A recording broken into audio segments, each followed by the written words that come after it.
Sejam bem-vindos ao vídeo 2 dessa série que conta as 9 tarefas da psique feminina em busca da sua individuação, do seu amadurecimento psíquico. A autora de Mulheres que Correm com Lobos, no capítulo 3, ela divide em 9 tarefas como se fosse um passo a passo que toda mulher precisa passar para conseguir atingir a sua maturidade psíquica. E a primeira tarefa é permitir a morte da mãe boa demais. Aqui ela fala que as tarefas psíquicas desse estágio na vida da mulher são as seguintes: aceitar o fato de que a mãe psíquica protetora, sempre vigilante, não é adequada para ser um guia para a futura vida instintiva da pessoa. A mãe boa demais morre. Assumir a realidade de estar só, de desenvolver a própria conscientização quanto ao perigo, às intrigas, à política. Tornar-se alerta sozinha para seu próprio proveito. Deixar morrer o que deve morrer. À medida que a mãe boa demais morre, a nova mulher nasce. Ou seja, aqui nesse momento, é muito importante a gente ficar atenta ao que é o processo natural de amadurecimento.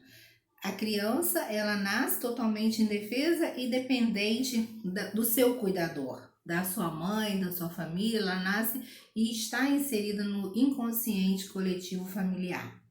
Mas à medida que essa criança aprende a andar, aprende a falar, ela é inserida num contexto cultural, indo à escola, começa a expandir a sua consciência e a ter uma certa autonomia, é fundamental que na época da adolescência ela seja iniciada nesse processo de amadurecimento. Ou seja, cabe à mãe e ao pai orientar essa criança, seja uma menina, seja um menino, para esse desenvolvimento em busca da sua autonomia, da sua independência. E é como se fosse a preparação para um corte onde, ao chegar na idade adulta, essa pessoa precisa dar seus passos na vida independente, não só financeiramente, mas emocionalmente de seus pais. Muitas vezes nós vemos chegar ao consultório pessoas com 20, com 30, com 40 anos que ainda moram com os pais e dependem não só economicamente, mas emocionalmente da mãe e do pai, de uma forma que não consegue ter sucesso profissional, não consegue ir em busca dos seus sonhos, não consegue muitas vezes sequer se relacionar e enfrentar a vida, ter um casamento, porque está tão simbioticamente envolvido com a sua família de origem que isso atrapalha o seu desenvolvimento.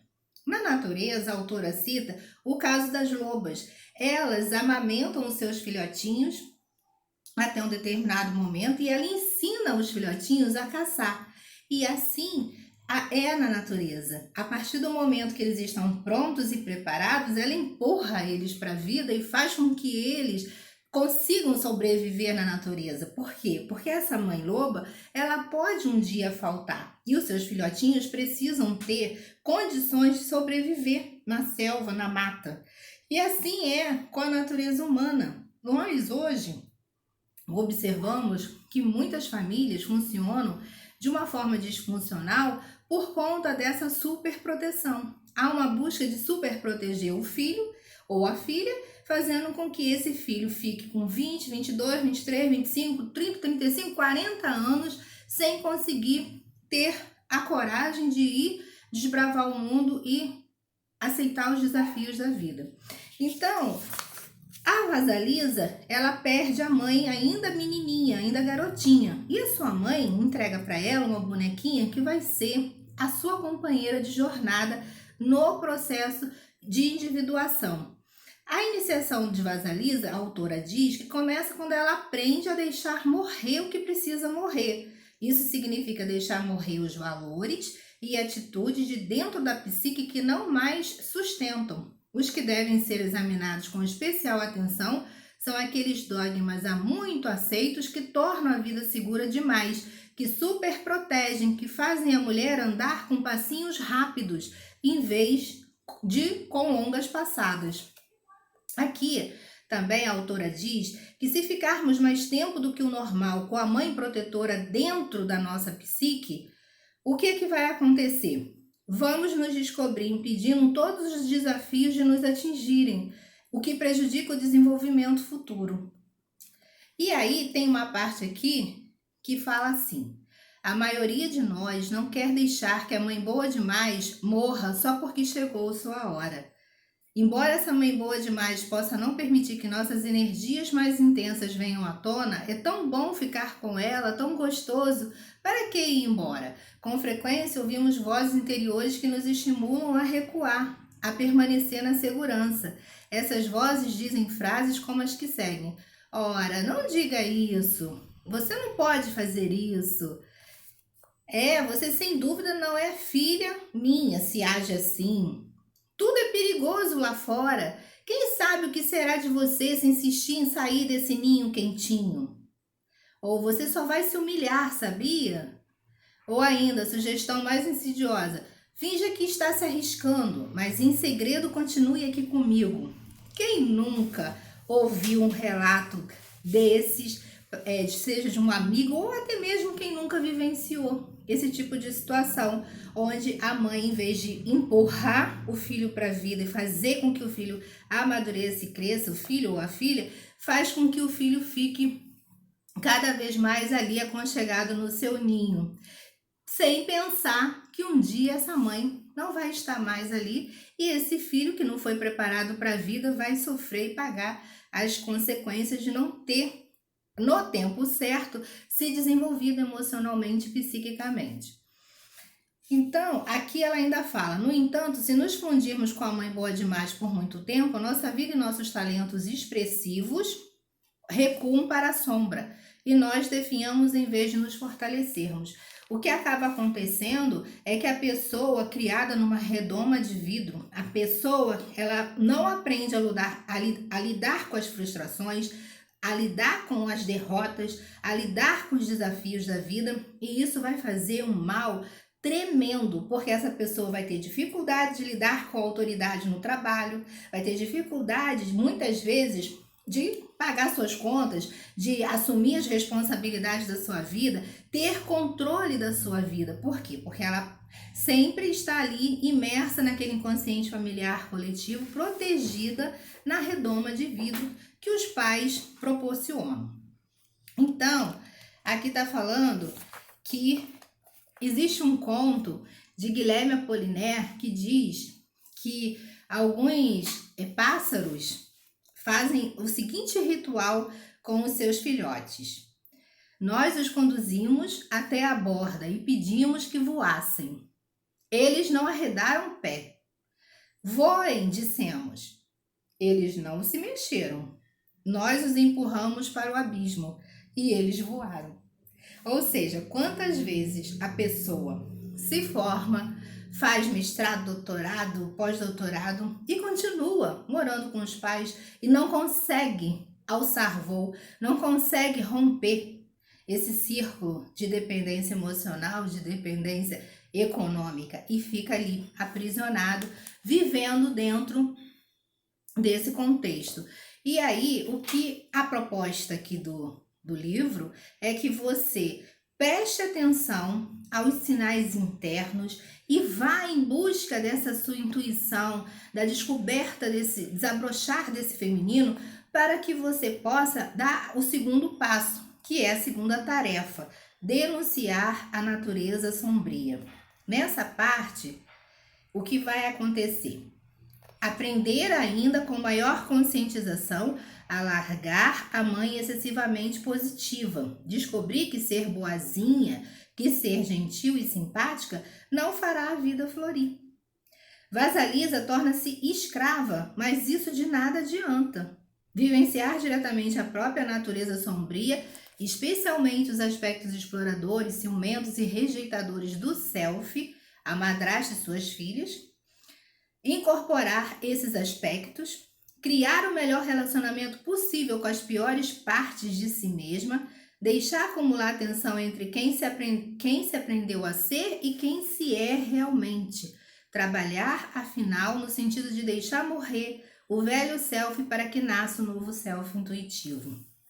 Então, aqui ela vai explicar que a madrasta e as filhas representam elementos pouco desenvolvidos, elementos sombrios de Vasalisa. E, embora elas façam mal a Vasalisa, explorem, escravizem, Vasalisa continua achando que precisa ser boazinha, que precisa ser submissa e tem muita dificuldade de romper com esse ciclo. Mesmo ela estando numa posição vulnerável, mesmo ela estando numa posição de sofrimento, ela por si só tem dificuldade de acordar, de virar essa chave e ir em busca dos seus sonhos e dos seus objetivos. Aí o que precisa acontecer? A própria madrasta e as suas filhas elaboram um plano para acabar de vez com a Vasalisa e a mandam ir à floresta buscar o fogo com a bruxa. O objetivo delas era que a bruxa matasse Vasalisa e assim elas estariam livres de Vasalisa para sempre. E assim, muitas vezes nós assistimos cenas de situações na vida real, assim, pessoas que ficam se submetendo, aceitando maus tratos, aceitando às vezes indiretas, pessoas que ficam sofrendo caladas, tentando manter uma persona da pessoa boazinha, da pessoa submissa, que tudo aceita, que tudo faz, e por dentro essa pessoa sofre, mas ela não tem coragem de virar a chave e tomar uma iniciativa. Muitas vezes nós vemos pessoas que, por dependerem financeiramente, economicamente da sua família, não conseguem fazer o que elas de fato gostariam de fazer. Isso inclui tudo, inclusive na escolha profissional. Muitas pessoas ficam aprisionadas nessa família, numa relação simbiótica e não conseguem sequer tomar atitudes e decisões em relação ao seu futuro profissional. Muitas vezes até acabam seguindo a carreira que a família determina que siga. E isso só vai retardar o seu processo de libertação. Então, aqui tem uma parte que é importante que ela fala: Vasalisa é privada dos seus direitos por herdar uma família que não tem condições de compreendê-la ou de apreciá-la, e por ser herdada por essa família. No que lhe diz respeito, ela é desnecessária. A família a odeia e a insulta. Tratam-na como a estranha, aquela que é indigna de confiança. Nos contos de fadas, o papel do estranho ou do proscrito é geralmente desempenhado por quem está mais profundamente ligado à natureza conhecedora. Essa família aqui da Vasalisa diz coisas como: você não sabe fazer isso, você não é boa nisso, você não tem a coragem necessária, você é tola, você é sem graça, você é vazia, você não tem tempo, você só é boa para as coisas simples, só se permite que você faça esse tanto e nada mais. Desista enquanto ainda pode.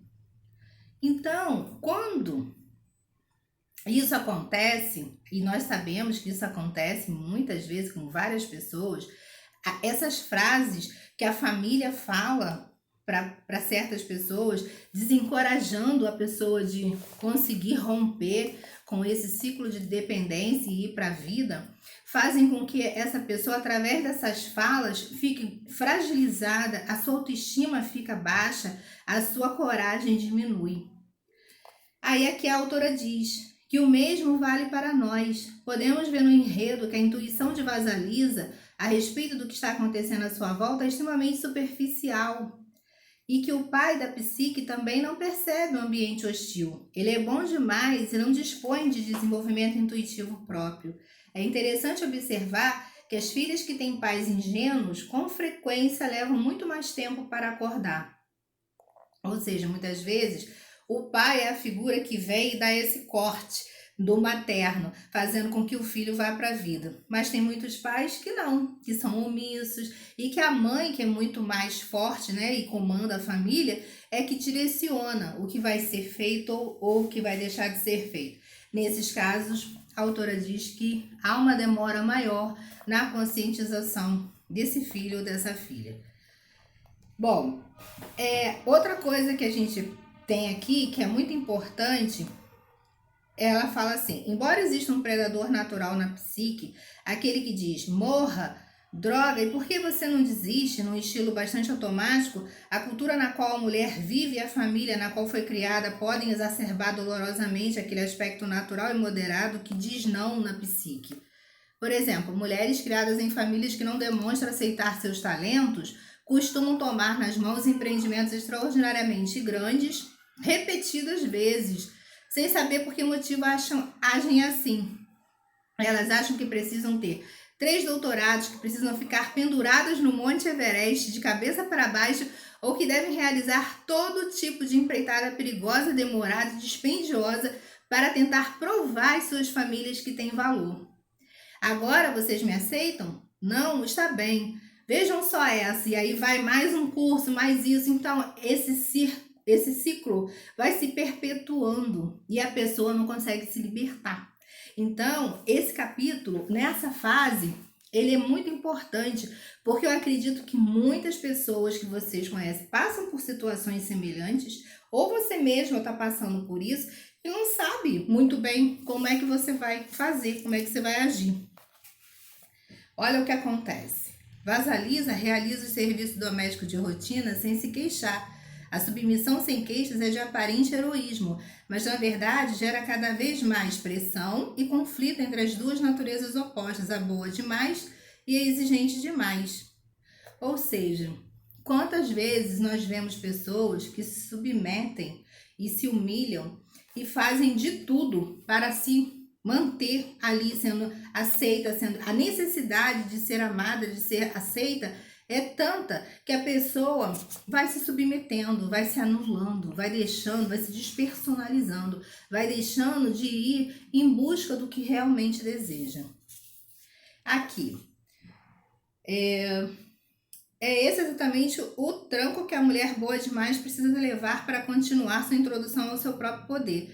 Poder-se-ia dizer que Vasalisa tendia ao encontro da grande megera selvagem porque precisa de um bom susto. Temos de abandonar o coro de detratoras e mergulhar na floresta. Não existe meio que nos permita ir e ficar ao mesmo tempo. Vasalisa, como nós, precisa de alguma luz de orientação que diferencie para ela o que é bom do que não é. Ela não poderá crescer se ficar parada servindo de saco de pancada para todos. As mulheres que tentam tornar invisíveis seus sentimentos mais profundos estão se entorpecendo. A luz se extingue, é uma forma dolorosa de vida latente. Então, aqui, nessa segunda tarefa, fica muito claro a necessidade desse susto, desse embate. Toda pessoa que fica muito submissa, que fica sempre sujeita a todos os caprichos e vontades, seja da sua família, seja de um relacionamento amoroso, onde o homem dita as cartas e a mulher se engole, porque ela não consegue pensar que ela pode prover o seu próprio sustento, trabalhar, correr, ir à luta e realizar os seus sonhos. Então, nesse momento aqui, quando Vasalisa é mandada para a floresta, ela vai para tomar esse susto, para ela perceber que sim, que ela precisa fazer alguma coisa para sair daquela inércia, senão ela vai ficar a vida inteira se submetendo, se subjugando à vontade do outro. Então, vamos para a terceira tarefa, navegar nas trevas. Nessa parte da história, o legado da mãe falecida, a boneca, orienta a Vasalisa na travessia da escuridão até a casa de Baba Yaga. São as seguintes tarefas psíquicas desse estágio: consentir em se aventurar a penetrar no local da iniciação profunda, entrada na floresta, começar a experimentar o sentimento luminoso novo e aparentemente perigoso de estar imersa no poder intuitivo, aprender a desenvolver a sensibilidade ao inconsciente misterioso no que se relaciona ao direcionamento e confiar exclusivamente nos próprios sentidos interiores, aprender o caminho de volta para a casa da mãe selvagem, obedecendo às instruções da boneca, aprender a nutrir a intuição, alimentar a boneca, deixar que a mocinha frágil e ingênua morra ainda mais, transferir o poder para a boneca, ou seja, para a intuição. Então, aqui a importância desse presente que mãe de Vasalisa deixa ao morrer, que é essa bonequinha que vai guiando. Nessa terceira etapa, É o momento em que ela vai para a floresta e ela segue a intuição, que por enquanto ainda está na boneca, ainda não está introjetada em Vasalisa. Ela tudo pergunta, tudo ela questiona a boneca, porque ela ainda não sabe, ela ainda não está pronta. E aí a boneca, ela vai representar esse símbolo, vai fazer com que Vasalisa consiga dar esse passo, nessa terceira etapa de desenvolvimento psíquico. Então, a boneca, ela vai representar o espírito interior das mulheres, a voz da razão, do conhecimento e da conscientização íntima. Outra coisa, a intuição é transmitida de pai para filho da forma mais simples. Você tem um bom raciocínio. O que você acha que está por trás disso tudo? Em vez de definir a intuição como alguma peculiaridade racional e censurável, ela é definida como a fala da verdadeira voz da alma. A intuição prevê a direção mais benéfica a seguir. Ela se autopreserva, capta os motivos, intenções subjacentes e opta pelo que irá provocar o mínimo de fragmentação na psique. O processo é o mesmo no conto de fadas. A mãe de Vasalisa proporcionou um enorme privilégio à filha ao vincular a boneca à Vasalisa. O vínculo com nossa própria intuição propicia uma confiante dependência que resiste a tudo. Ele muda a diretriz da mulher de uma atitude de o que será para uma de quero ver tudo o que há para ser visto. Ou seja, essa intuição vai ajudar Vasalisa nesse percurso, nessa trajetória dela até a casa da Maga Yaga, vai fazer com que ela tome decisões ao longo da sua jornada, do seu caminho, se é para a direita, se é para a esquerda, e ao chegar na casa de Baba Yaga, ela também vai estar segura, porque ela não está sozinha, ela tem a boneca que simboliza a sua intuição junto com ela. Aqui no texto tem uma parte que fala assim: já ouvi mulheres que disseram estas palavras, se não centenas, então milhares de vezes. Eu sabia que devia ter seguido minha intuição.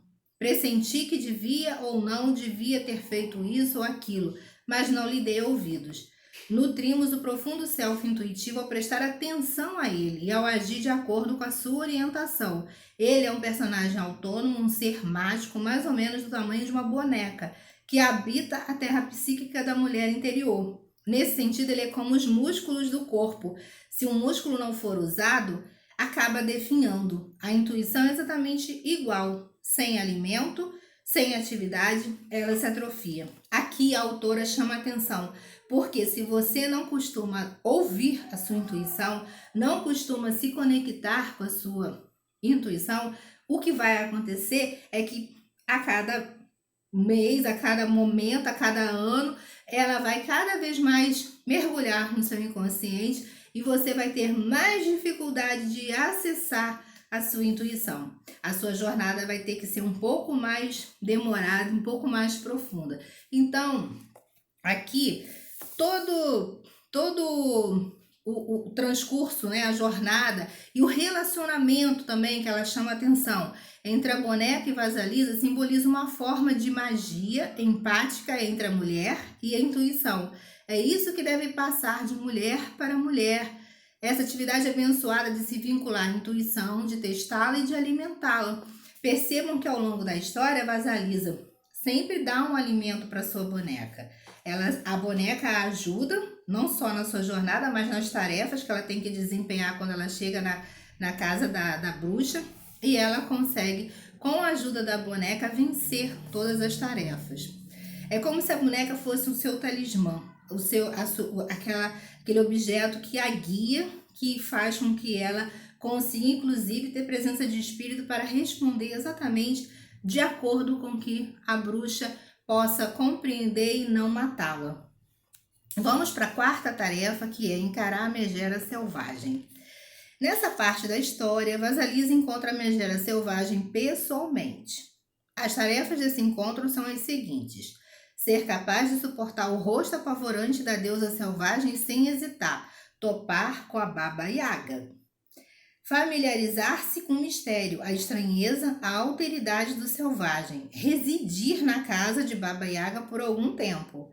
Adotar nas nossas vidas alguns dos seus valores, tornando-nos, portanto, também um pouco estranhas comer seus alimentos. Aprender a encarar um poder enorme nos outros e, subsequentemente, nosso próprio poder. Permitir que a criança frágil e boazinha em excesso vá definhando ainda mais e vá nascendo dentro de você a mulher, uma nova mulher. Vasalisa começou com o que poderíamos chamar de personalidade normal, nivelada. É exatamente esse excesso de normalidade que vai nos contaminando até que tenhamos uma vida rotineira e sem vida, sem que fosse isso que realmente pretendêssemos. Essa situação estimula a negligência para com a intuição, que por sua vez produz a falta de luz na psique. Por quê?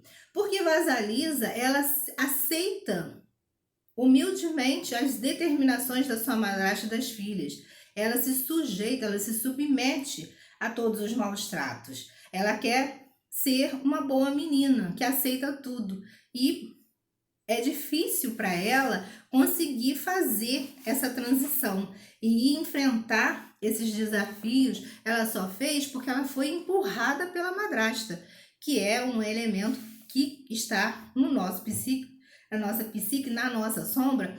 Muitas vezes nós percebemos que assim existe alguma coisa que faz com que a gente vá buscar. E nem sempre o que faz a gente sair da nossa zona de conforto e ir em busca dos nossos sonhos, dos nossos objetivos, é algo positivo. Muitas vezes é algo que anteriormente seria visto socialmente como algo negativo, algo que nós às vezes escondemos, né, da família, da sociedade, colocamos na nossa sombra. Aqui, o que acontece? Quando Vasalisa ela chega na casa de Baba Yaga, pede o fogo, explica a sua situação, ela não consegue de imediato ter o que ela quer.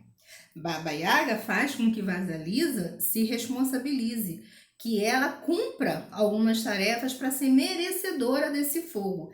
E assim é. Quando a gente desperta a nossa intuição e a gente vai em busca dos nossos sonhos, a gente não vai conseguir tudo que a gente quer de imediato na hora que a gente quer. Nós vamos enfrentar, sim, muitos obstáculos, muitos desafios. Vai chegar uma hora, às vezes, que você vai até pensar, caramba, será que eu fiz a escolha certa? Será que eu estou no caminho certo? Porque isso faz parte dos desafios da vida. Aí Vasalisa consegue, com a ajuda da bonequinha, cumprir todas as tarefas que a bruxa a impôs. E com isso, ela consegue ganhar a confiança da bruxa. E a bruxa percebe que ela, por ter cumprido todas as tarefas, é merecedora, sim, de levar o fogo para a sua casa novamente. A quinta tarefa é servir o não racional. Nessa parte da história, Vasalisa pede o fogo a Baba Yaga e Yaga concorda se Vasalisa fizer em troca alguns serviços domésticos para ela. As tarefas psíquicas desse período de aprendizado são as seguintes: ficar com a deusa Megera, aclimatar-se às imensas forças selvagens da psique feminina, chegar a reconhecer o poder dela, o seu poder, e os poderes das purificações interiores, limpar, escolher, alimentar, criar energia e ideias, lavar as roupas da Yaga, cozinhar para ela, limpar sua casa e separar os elementos. No conto de fadas, ela ensina a Vasalisa como cuidar da casa psíquica do feminino selvagem. Lavar as roupas da Yaga é um símbolo lendário. Nos países primitivos e ainda hoje em dia, para lavar a roupa, a pessoa descia até o rio. E lá fazia as abluções rituais feitas desde o princípio dos tempos para renovar o tecido. Trata-se de um belo símbolo da limpeza e da purificação de toda a imagem da psique. Outra coisa que é bastante interessante é que ela faz com que Vasalisa também varra a casa, limpe a casa, faça comida para ela. Aí aqui nessa parte do texto, ela vai explicar pontualmente o que é o símbolo de cozinhar, o que é o símbolo de varrer a casa, o quanto que você varrer é o símbolo da organização da sua psique, o quanto que você precisa muitas vezes, diante de uma situação diversa ou adversa, fazer com que a sua mente se organize e você precise, para se organizar, arrumar a casa. literalmente falando, não só a casa física, mas a sua casa, a sua mente psíquica. Então, varrer o ambiente significa não só começar a valorizar a vida não superficial, mas também cuidar da sua organização. O vídeo está ficando um pouco longo, eu vou fazer um novo vídeo para falar da sexta, sétima, oitava e nona tarefa, ok?